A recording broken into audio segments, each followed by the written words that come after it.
আসসালামু আলাইকুম ওয়া রাহমাতুল্লাহ। আলহামদুলিল্লাহ ওয়াসসালাতু ওয়াসসালামু আলা রাসূলিল্লাহ আম্মা বাদ।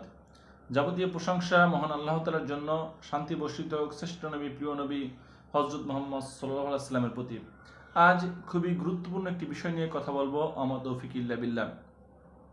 আমাদের দেশে এখন চলছে বার্ষিক পরীক্ষা। এই বার্ষিক পরীক্ষায় সকল স্কুল, কলেজ, মাদ্রাসাতে বার্ষিক পরীক্ষা চলছে।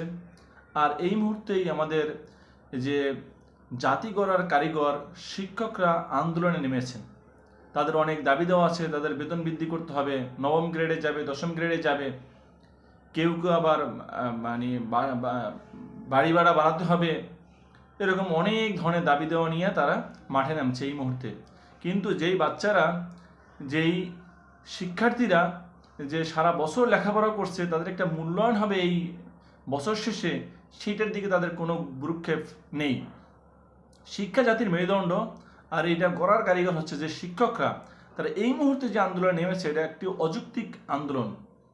দেখেন, এই শিক্ষকরা, তাদের প্রতি যথাযথ সম্মানপূর্বক বলতেছি যে বাংলাদেশের প্রায় 99% শিক্ষক তার নিজের বাড়িতে থেকে শিক্ষকতা করে।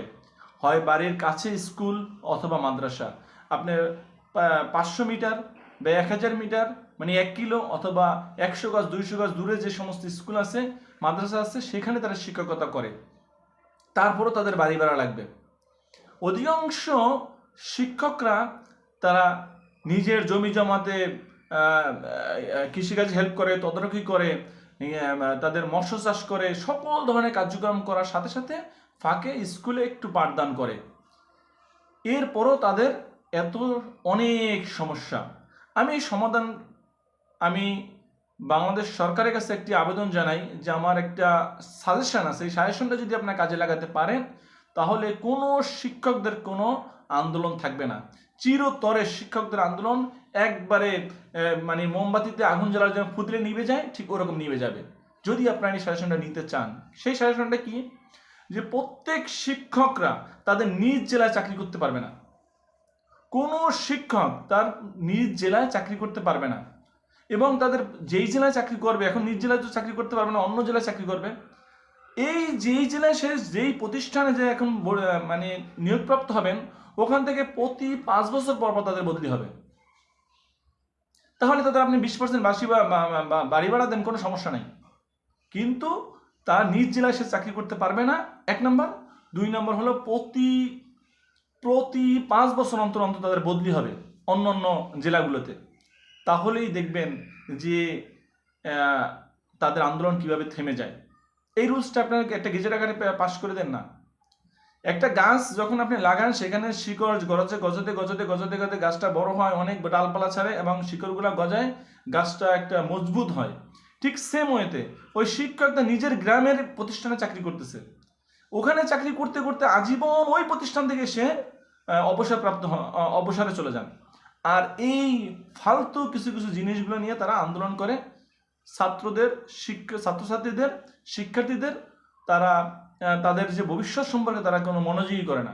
অনেক শিক্ষক, আমিও তো একজন ছাত্র ছিলাম, দেখেছি যে ঘেরে তার মৎস্য খামারে কাজ করতেছে, তার পশুর খামারে কাজ করতেছে, তাড়াতাড়ি এসে মোটামুটি একটা ক্লাস নিয়ে দৌড় দিয়ে আবার সে খামারে চলে যাচ্ছে, অত মনোনিবেশ করতে পারতেছে না। কিন্তু আপনি যদি তাকে নিজ জেলার বাইরে অন্য কোনো জেলায় তাকে বদলি করেন, তাহলে সে ওই খামারে যাওয়ার চিন্তা তার থাকবে না, তার ওই কৃষি খামারে যেতে চিন্তা থাকবে না, মৎস্য খামারে যাওয়ার চিন্তা থাকবে না, তার পশু খামারে যাওয়ার চিন্তা থাকবে না। তখন সে শুধুমাত্র ক্লাসেই মনোনিবেশ করতে পারবে। আবার যখন ওইখানে 5 বছর যখন একটানা চাকরি করবে, সেখানে সে কিছু ডালপালা ছড়াবে, সে কিছু স্টুডেন্ট পড়াবে, এই স্টুডেন্ট পড়াবে, সেই স্টুডেন্ট পড়াবে, প্রাইভেট পড়াতে থাকবে। 5 বছর পরে আপনি আবার তার বদলি করে দেন, অন্য জায়গায় চলে যাবে, অন্য প্রতিষ্ঠানে চলে যাবে, তখন আবার সেটা গোছাতে অনেক সময় লাগবে। এই পলিসিতে যদি আপনারা আসতে পারেন, তাহলে ইনশাআল্লাহ আমি মনে করি যে শিক্ষকদের এই অবান্তর যে সমস্ত আন্দোলনগুলো, এগুলো থাকবে না। মহান আল্লাহ তাআলা আমাদের সকলকে সঠিক বুঝ দান করুক। আমিন। আসসালামু আলাইকুম ওয়া রাহমাতুল্লাহি ওয়া বারাকাতুহু।